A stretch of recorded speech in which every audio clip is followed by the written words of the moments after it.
последователей Вишвамитры, учеников, 50 из них согласились, а 50 отказались. And then Vishwamitra said, those who do not accept this, you will continue to be born as mortals without all these powers for a long time. И тогда Сунасепта сказал, что те, кто не согласятся принять это предложение, они будут продолжать рождаться в материальном теле без каких-либо особых качеств. По-моему, сказал Сунасепта. So and then this Vishwamitra, he has received him as his disciple, and then he initiated him into the higher level of and raised him to the higher level of consciousness, where he can also get into conscious contact with the devas. И тогда Вишвамитра принял его своим последователем и поднял его на более высокий духовный уровень сознания до такой возможности самому выходить в прямой контакт с девами. Then the Sunassepa, he got raised because of the discipleship of Vishwamitra. He got raised, and then he could contact Varuna, and he has all the revelation of the powers of Varuna. И тогда, так как Сунасепта получил возможность контактировать с девами, он связался с Варуной и приобрел его качество. And he offered his prayers to Varuna. Он предложил свои молитвы Варуне. And these prayers were taken as a part of the suktas in the samhitas, the suktas belonging to Varuna. И эти молитвы стали частью сукт, которые посвящены Варуне.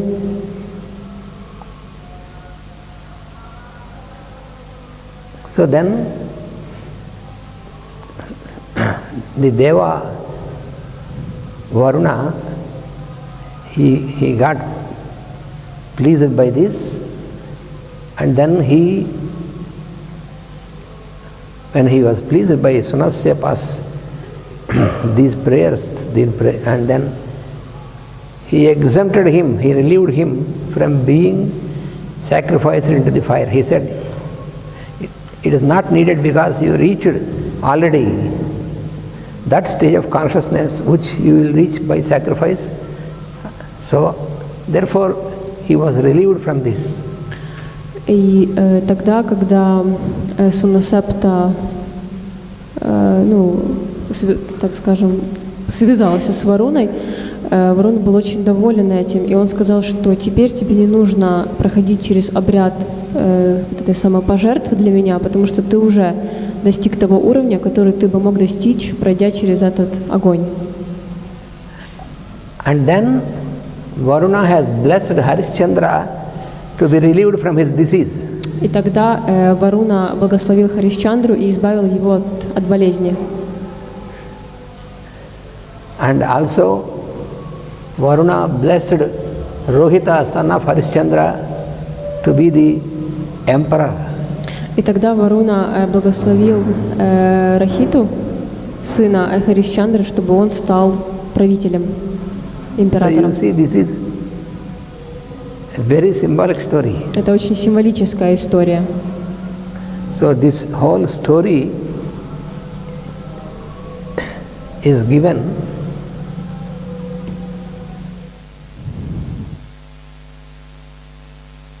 one of the Brahmanas called. Эта история освящена в одной брамане, которая называется Aitareya Brahmana. Айтарея Брахмана.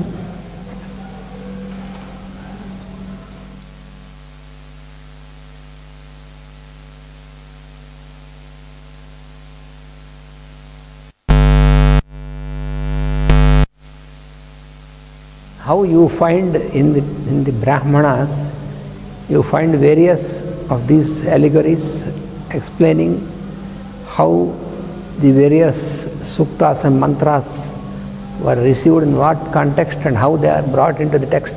So this is what you find in this. Таким образом, в Брамане можно найти аллегорические истории, которые объясняют, как определенные сукты попали в этот сборник, какая была у них предыстория возникновения.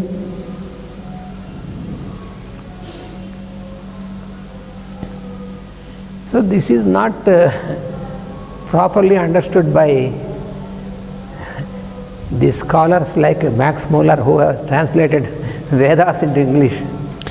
И вот эти истории, они не были полностью охвачены и поняты некоторыми учеными, как Макс Миллер, и были неправильно поняты тексты из-за этого. And the next part of the Vedas, Vedic, in the Vedic literature is следующая часть ведических текстов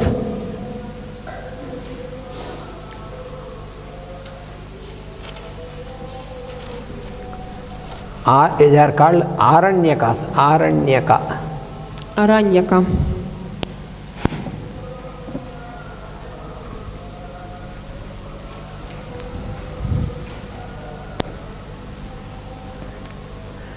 Unfortunately, this is also wrongly interpreted by these scholars. К сожалению, и эта часть тоже неправильно понята современными учеными.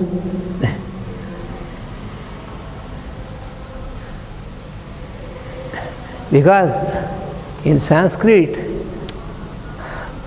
Потому что на санскрите Aranya means forest. Аранья означает лес.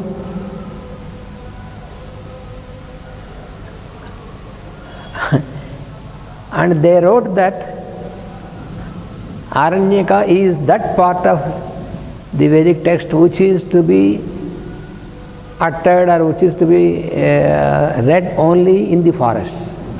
И было сказано этими учеными, что Араньяка — это тексты, которые относятся к тем, которые написаны только в лесу. That is которые можно читать только в лесу. That is how they wrongly interpreted this Aranyaka. Это то, как неправильно было воспринято вот это понятие.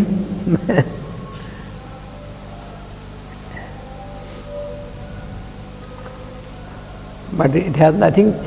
Of course, you can also study them in some ashram or some forest where a peaceful environment. That is true, but it is not that it is only to be uttered or only to be studied only in the forest. That is not the. Конечно, мы можем изучать эти тексты в каком-то спокойном месте, в лесу или в ашраме, но это не значит, что они должны быть изучены только там. This is Aranyaka denotes certain phenomena. Араньяка — это определенный феномен. There is an instrument called Arani. Есть некий инструмент, который называется арани, which is used in all the rituals where you make fire. который используется во всех ритуалах, где есть огонь. In all the big yajnas or rituals, you find this instrument. Во всех больших ягьях и ритуалах можно найти этот инструмент. This instrument is made from the wood of the holy tree. Этот инструмент сделан из дерева святого, из материала, из святого дерева. which is called Ficus religiosa. Ficus religiosa называется. Ficus. In Sanskrit, this is called Aswatha Vruksha, Aswatha.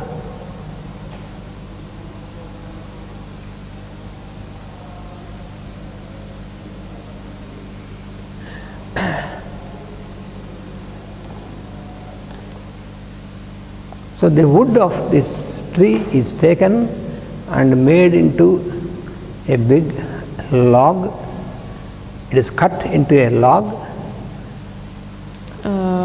Древесина этого дерева, она режется в определенную форму. And then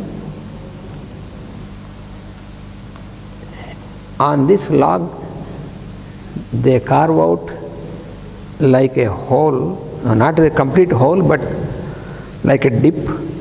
И на вот этом кусочке древесины делается специальное углубление, не полностью, но такое как углубление в дереве. And then they make another part from the same wood, which can be turned and which can be put into this hole tightly.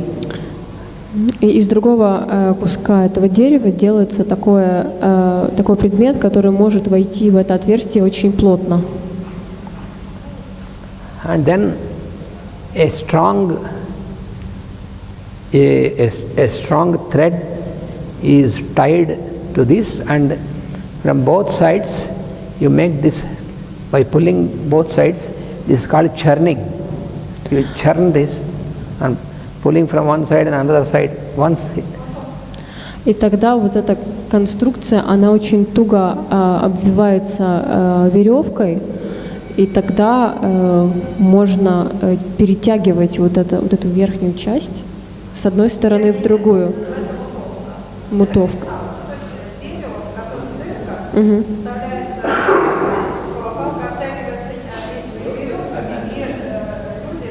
On both sides. Then it causes friction. Да, и возникает трение в таком случае.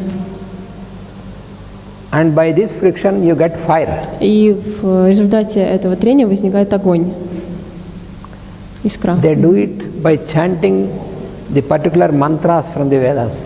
И это происходит под определенную мантру, которая читается, ведическую мантру. The mantras that will invoke Agni. Мантра, которая призывает Агни.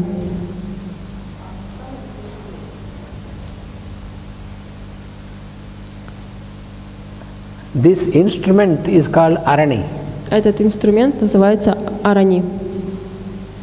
So with this fire, you take it and you kindle this fire, use this fire to kindle the flame in which you start the ritual by putting ghee and all these herbs and all these things. То есть благодаря вот этому инструменту создается изначальный огонь, из которого потом формируется вся ягья, куда бросается пожертвование, масло.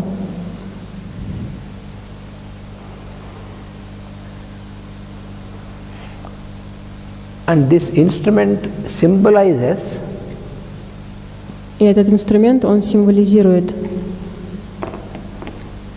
the birth of objectivity from subjectivity. Он символизирует рождение объективности из субъективности. Because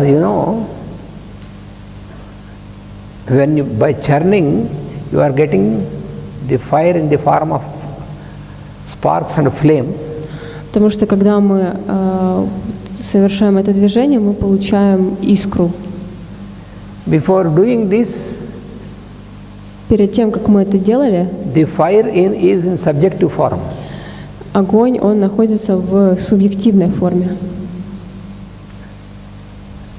And by by following this procedure, you are bringing the fire into objective form. Но выполняя вот эти движения, используя инструмент, огонь появляется и превращается в объективную форму, приобретает объективную форму. So the birth of objectivity from subjectivity. То есть это процесс рождения объективности из субъективности. That is called Aranya Vidya. Этот процесс называется Арanya Vidya.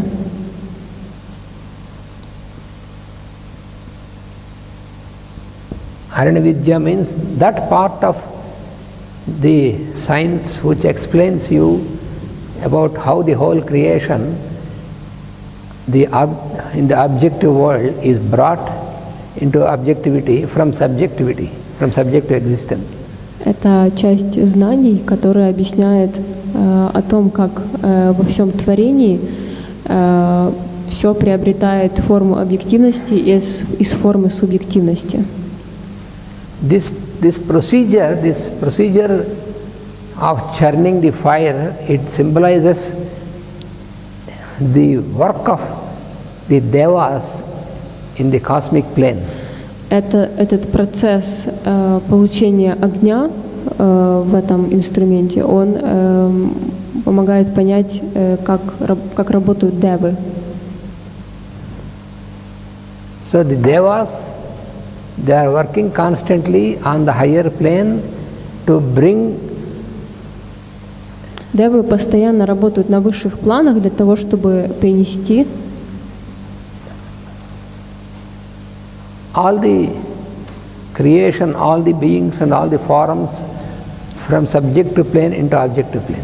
Чтобы все живые существа и все творение извлечь, так скажем, из субъективной формы, сделать объективную форму. So in this text of Aranyaka, you find the collection of those from the Vedas which can explain this phenomenon. That is why they are called Aranyakas. Таким образом, вот эта часть Араньяка, в ней собраны все примеры, объяснены все вот эти примеры материализации таким образом.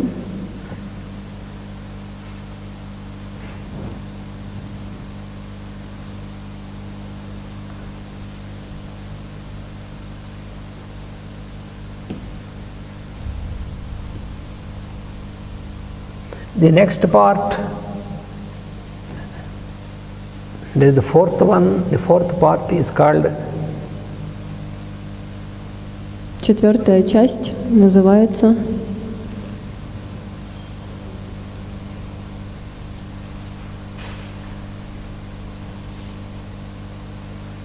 Upanishad. Упанишад.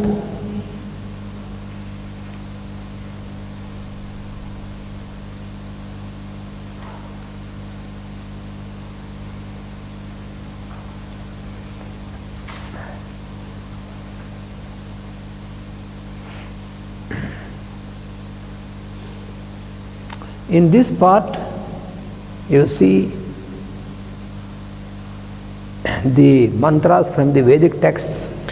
В этой части мы видим мантры из ведических текстов, which are brought into this part, which explain you about how we can approach the Lord consciousness. В этой части собраны стихи, которые объясняют, как мы можем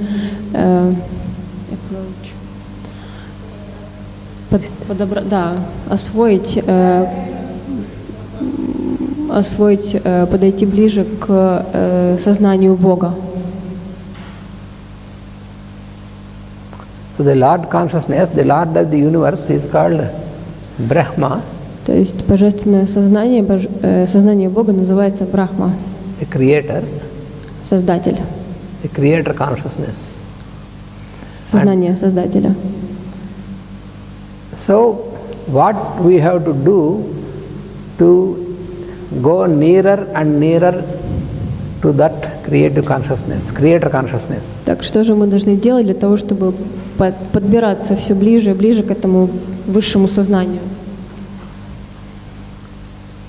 why they are called Upanishad is, Почему они названы Упанишады? the word Upa means closeness, nearness or closeness. Упа означает близость.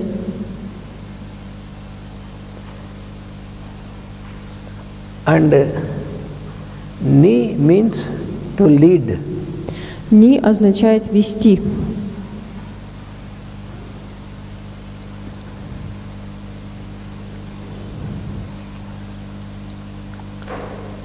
Nishat means the media or the means which leads you nearer and nearer to this Creator consciousness. Нишат — это средства, которые ведут нас все ближе и ближе к сознанию Бога.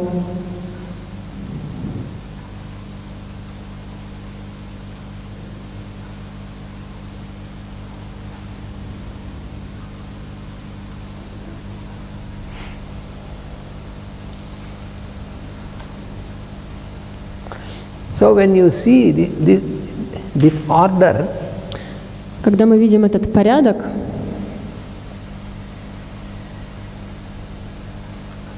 then this is the end part of the Vedic texts.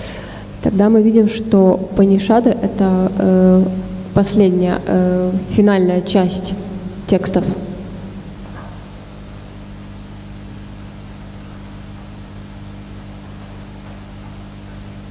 So the end part is called avasana. Завершающая часть, конец, называется авасана.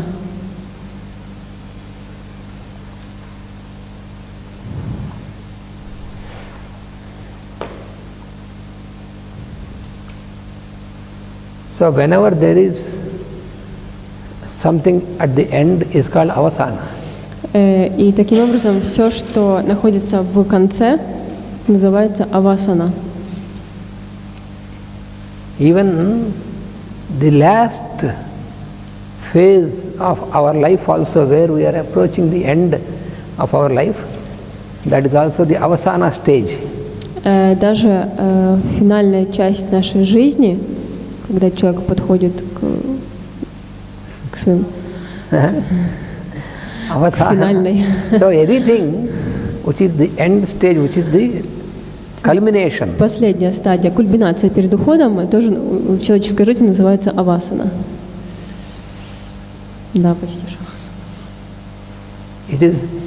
It is the culmination, but that is like when we ascend and ascend, then it is the top or the last or the culmination. Because when we ascend and ascend to the Creator consciousness, and that is the culmination. So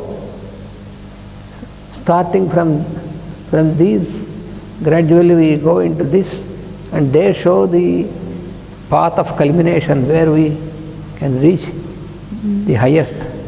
Это своего рода кульминация, когда мы поднимаемся все выше и становимся ближе и ближе к сознанию Бога.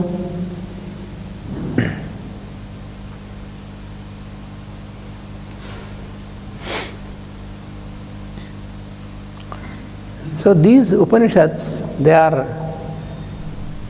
out of them, some belong to Yajurveda, some belong to Rigveda, like that, correspondingly. Некоторые Упанишады, некоторые тексты из них относятся к частям Вед, вот к этим 4 частям Вед. For example, например, you have, in the text you have, например, в тексте мы находим Taittiriya Samhita. Тaittiriya Samhita.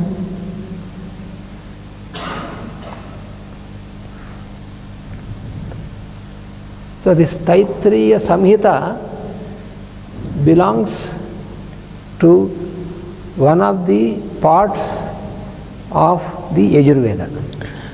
И вот эта Тaittiriya Самхита, она относится к одной из частей Аджурведы. Yajurveda. We have to remember the names of Vedas. Yajurveda. We have Rigveda,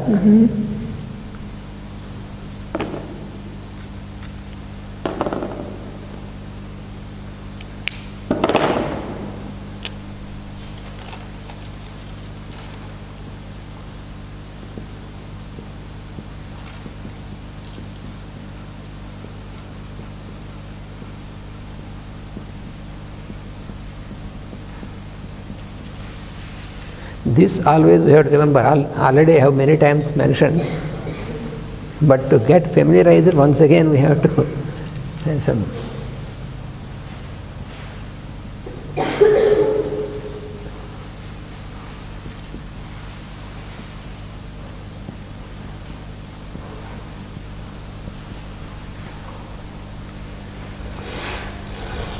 So therefore there is the Taittiriya Samhita, which belongs a part of the text of Yajurveda.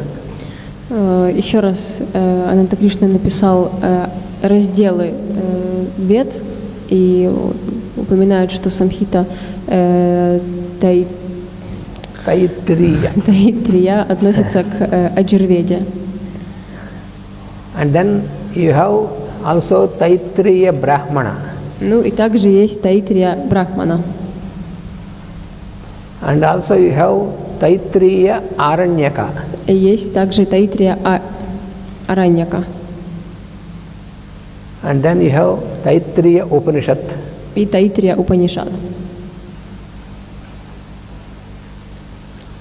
So this is the correspondence what you find in these four types of the texts of the Vedic literature. То есть это определенное соответствие. И вот эту Тaittiriya, этот раздел можно найти в каждом из перечисленных выше. There are the original Upanishads, they are identified as 10 Upanishads. Всего базовые Упанишады, их есть 10. These 10 Upanishads, because they are taken from directly from the Vedic texts, these are the ancient most Upanishads. Они могут быть взяты из древних ведических текстов, и их вот всего 10.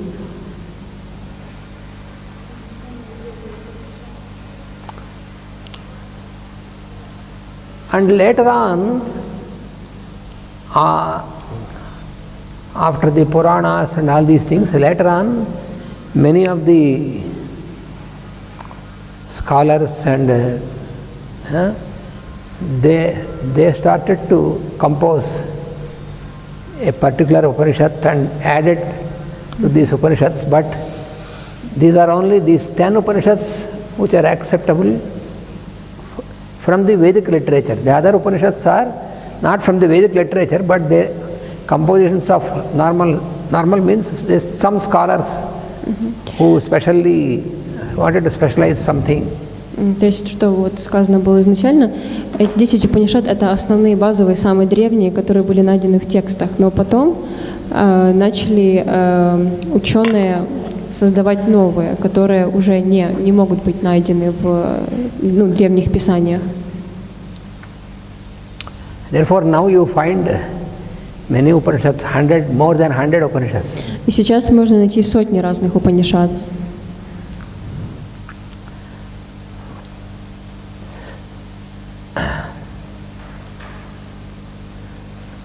So here, why in this Rudra Suktam, why this word is there?